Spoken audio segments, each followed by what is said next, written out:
नमस्कार दर्शकों, मैं आयुष रॉय और आपके अपने यूट्यूब चैनल पर आप सभी का बहुत बहुत स्वागत करता हूं। मैं आज उन चंद खबरों को लेकर आया हूं जो इस देश से जुड़ी हुई है। पहले बात हम कोरोना के बढ़ते मामले को लेकर करेंगे। आज कोरोना को पिछले 24 घंटे में 1,31,000 कोरोना केस रिकॉर्ड किए गए हैं और ये आने वाले समय में एक देश के लिए एक चिंता का विषय बन चुका है, क्योंकि कोरोना का दूसरा वेव इतनी तेज़ी से बढ़ रहा है जितनी तेज़ी से ये पिछले वर्ष नहीं बढ़ा था।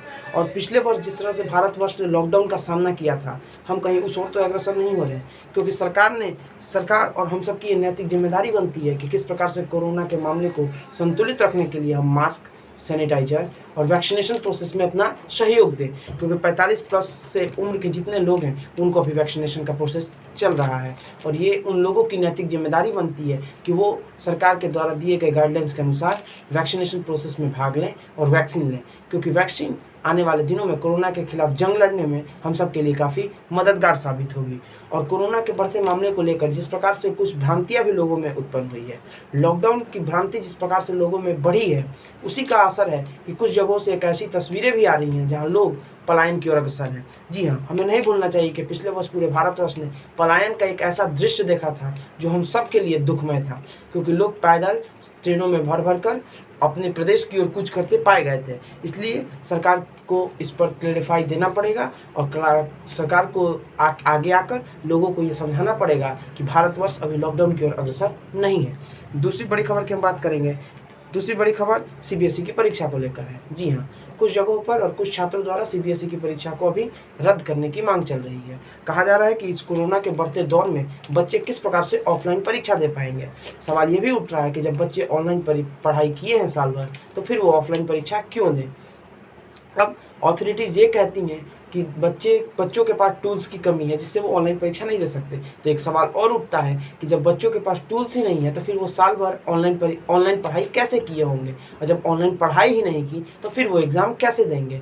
क्योंकि हम सबको ये मान के चलना होगा कि हम जिस तरह से पूरा विश्व ऑनलाइन की तरफ अग्रसर हुआ है, ऑनलाइन शिक्षा की तरफ आगे बढ़ा है, हम सब की भी ये जिम्मेदारी है कि हम भी उस टेक्नोलॉजी वाले क्षेत्र में अपना डेवलपमेंट करें और आने वाले दिनों में टेक्नोलॉजी का साथ लेकर हम एजुकेशन सेक्टर को एक मजबूत करने का काम करें।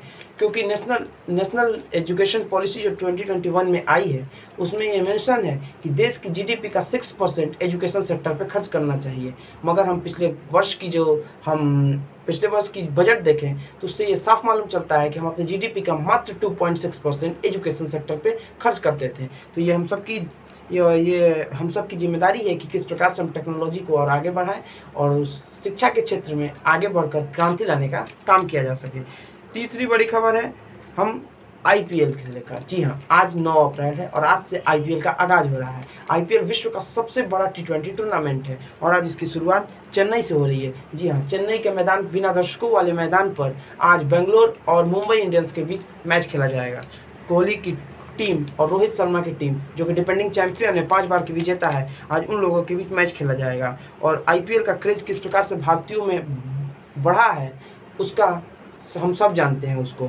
अब देखना होगा कि इस बार का आईपीएल 14वां एडिशन जो आईपीएल का है वो कौन जीतता है, और भारतवासी बहुत दिनों से इसका इंतजार कर रहे थे। अब आईपीएल का सभी आनंद उठाएंगे।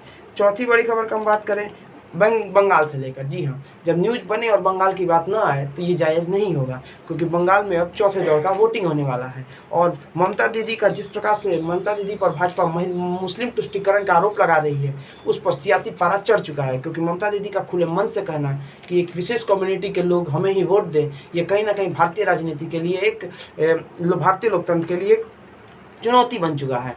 चुनौती कुछ और भी हैं, क्योंकि चुनौती चुनाव आयोग पर भी है, क्योंकि चुनाव आयोग को इस चुनाव में कई बार प्रश्न उठाया गया है। क्योंकि कभी भाजपा के किसी नेता की गाड़ी से ईवीएम बरामद होना, कभी टीएमसी के किसी नेता की घर से ईवीएम बरामद होना, ईवीएम का खेल जिस प्रकार से बंगाल की राजनीति में इस बार अग्रसर हुआ है, उस पर चुनाव आयोग को चुप्पी तोड़नी होगी और चुनाव आयोग को लोगों को भरोसा दिलाना होगा कि ये चुनाव निष्पक्षता के साथ पूर्ण किया जा रहा है।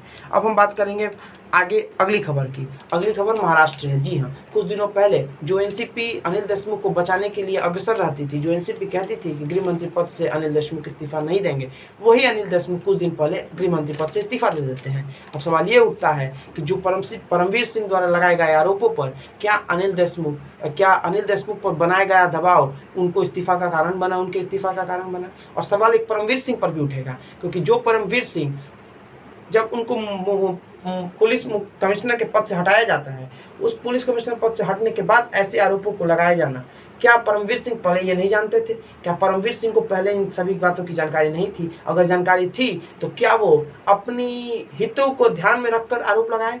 क्योंकि अगर परमवीर सिंह उस समय पर रहते आवाज़ नहीं बुलंद किए तो कहीं ना कहीं उनकी भी ये गलती मानी जाएगी और कार्रवाई उन पर भी होना चाहिए, क्योंकि जब पुलिस कमिश्नर पद से उनको हटाया गया तभी ये आरोप क्यों लगाया गया, एक ये भी प्रश्न उठता है। अब देखते हैं कि महाराष्ट्र की सियासी पारा पहले उतरता है या महाराष्ट्र में बढ़ते कोरोना के केस पहले नियंत्रण आते हैं। खैर, देश के लिए दोनों नियंत्रण में रहना बेहद जरूरी है।